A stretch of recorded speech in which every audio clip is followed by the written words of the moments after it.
Okay, everybody, let's get into it. Today we're going to be looking at the One D&D Player's Handbook Species that's just been released, and I'll be giving them a rank from 1 to 10 or 10 to 1, what I think about them. Let's get into it. But before we do, just so that you know, I am being a bit sarcastic, sarcastic here. So, just bear with me. Hopefully it's funny. So the new Player's Handbook has dropped, and there's been a lot of hype, and there's a bit of grumbling as well, and we've had a look what we can, and of course it wouldn't be Hasbro WotC D&D without drama and all sorts of things. So let's pick through the ruins of D&D and see if we can find some treasure. There's 10 species in the Player's Handbook. Elves, dwarves, halflings and humans have been in the rules since the very beginning of Dungeons and Dragons. Others have also been included, some old favourites and some not so favourites. Ardlings were removed after the UA trials, Unearthed Arcana. I didn't like Ardlings from how they were done in the old Unearthed Arcana. I didn't think that the revision was any good either. I don't like how they were trying to make them celestial for some reason, as sort of a neutral celestial. That sort of confused me.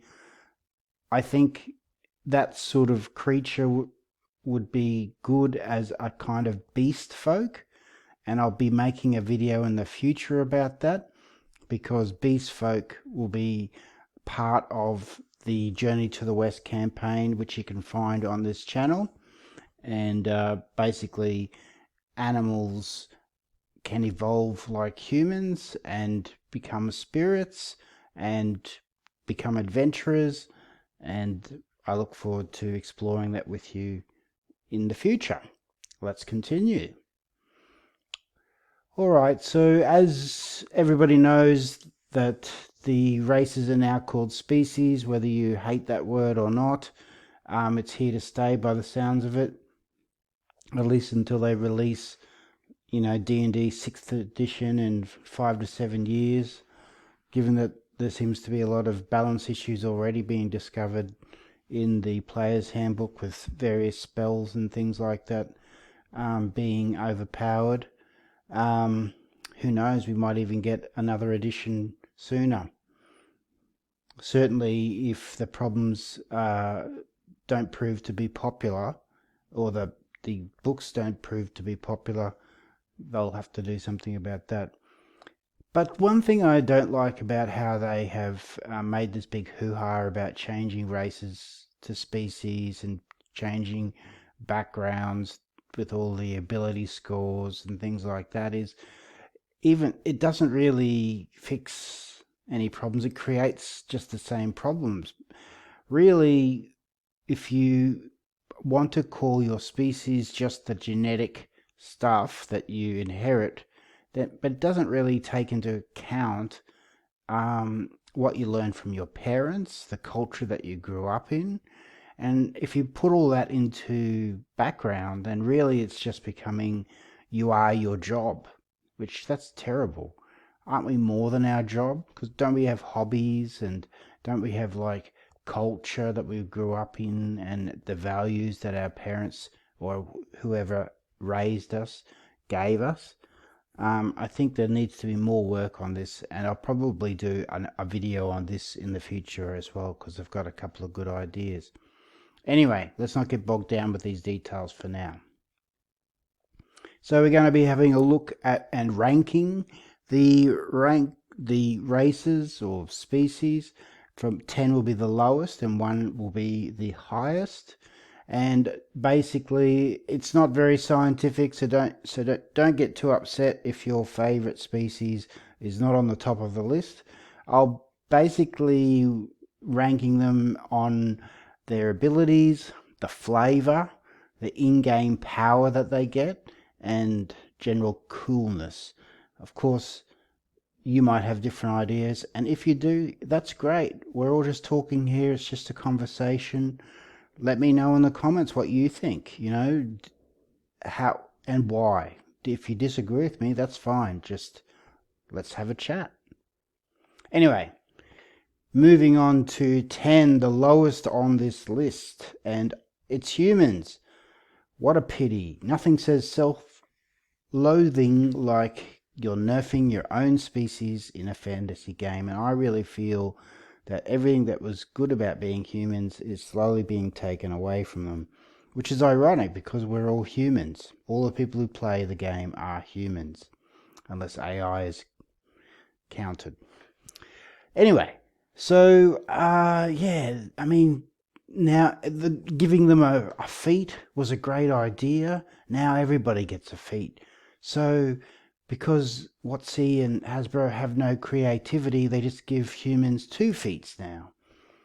But, they're these weak origin feats which don't really give you... I mean, don't get me wrong, there are some powerful ones. For example, the ones that give you magical spells and abilities at first level, so you can basically almost multi-class into a spellcaster at first level. However, all of the crossbow expert and polearm master and all of that have gone, and that's a pity because they were interesting and definitely helped boost martials. So martials have gotten weaker, humans have gotten weaker.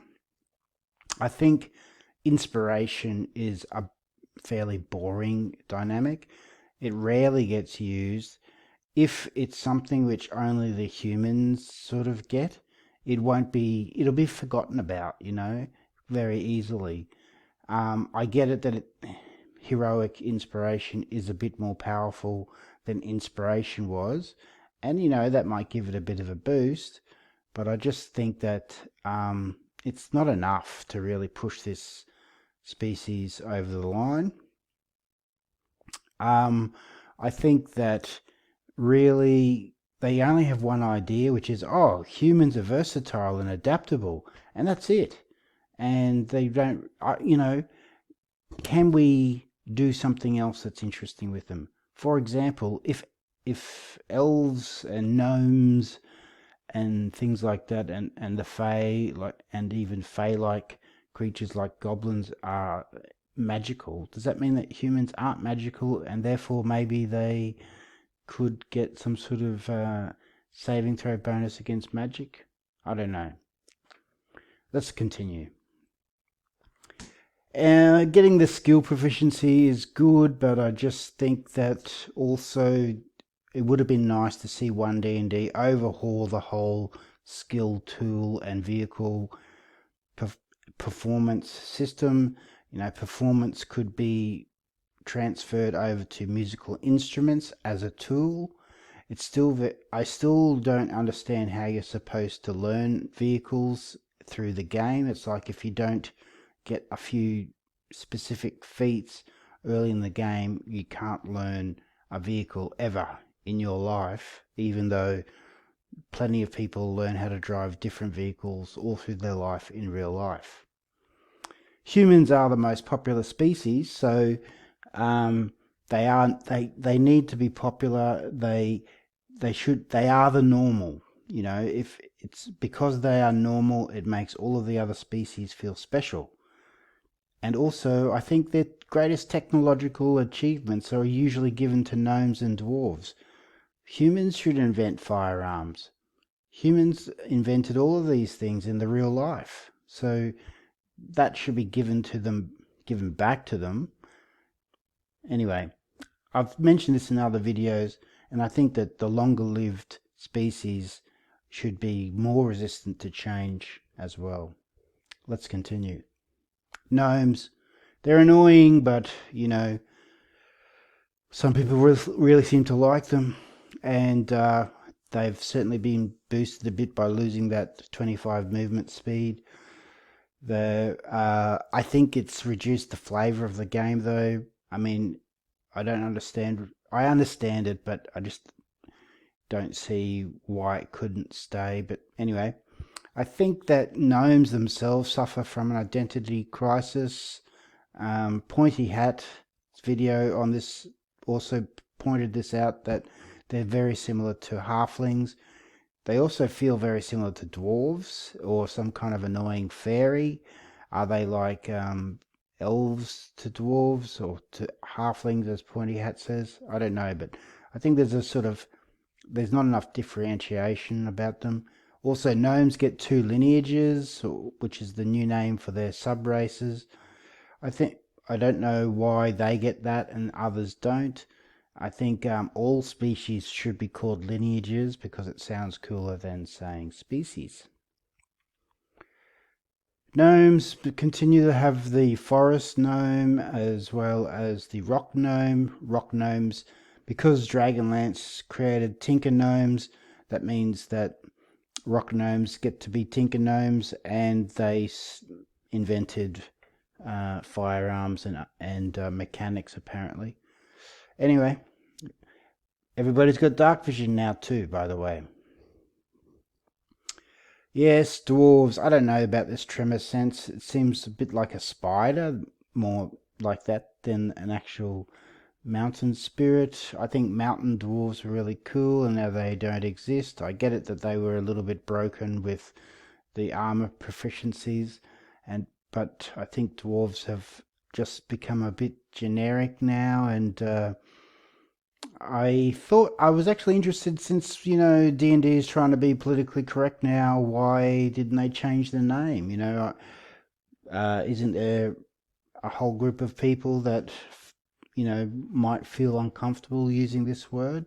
It could have been a chance to change it to something like Dwaro, like Tolkien himself wanted to at one time.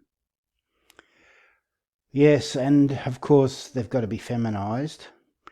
What I think is very interesting is how dark vision is increasing up to 120 feet for a lot of species now. It's almost like power creep within dark vision.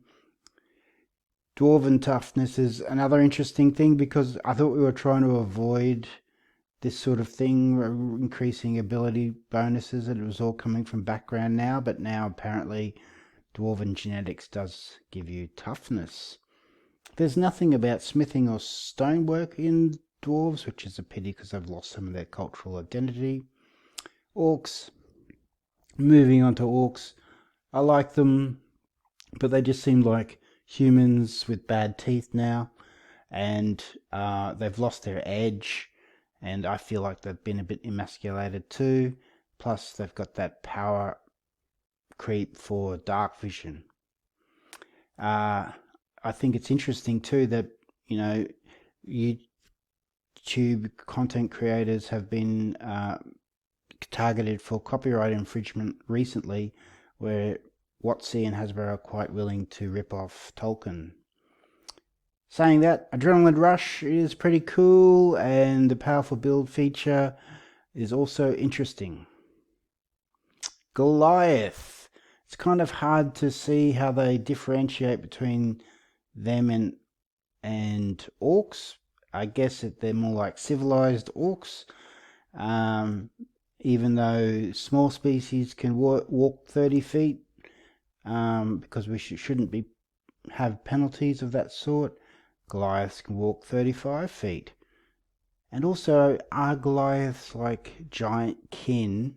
We can't have half elves or half orcs, but we can have Goliaths, giant kin sort of creatures, dragonborn, dragonkin sort of creatures, tiefling, demons, and devils and things like that.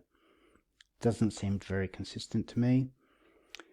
All of the powerful build is situational, a bit boring. It feels like they're sort of cashing into Critical Role's Grog Strong Draw. And I just wondered if fire and frost giants come from Norse mythology. Is this, and so with rune magic, and Jack and the Beanstalk is sort of cloud giants, feels a little bit like cultural appropriation. But I'm only joking with that. It's all a melting pot. It's all good. This is the first video. I'll see you in the next one.